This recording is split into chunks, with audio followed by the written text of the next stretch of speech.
I think what sets us apart from most dance or performing auditions, especially for performer auditions, is you get the chance to animate, which is basically kind of like playing charades. You're telling a story through your movement.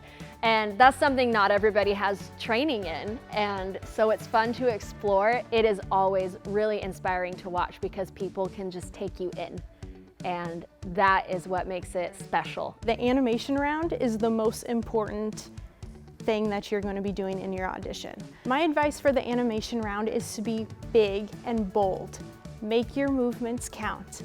Little things, we can't really see them, right? Make them big, Grand Canyon style movement. I want to see lots of energy, lots of dedication towards what you're doing and to tell that story. The most specific advice I can give is making sure that you are clear and committed to your choices. It gets very difficult when you're kind of thinking a million miles a minute and it looks like you're thinking a million miles a minute. So you have this idea, oh wait, maybe I should do this, I should do this. And we can't keep up with that. It's a short amount of time.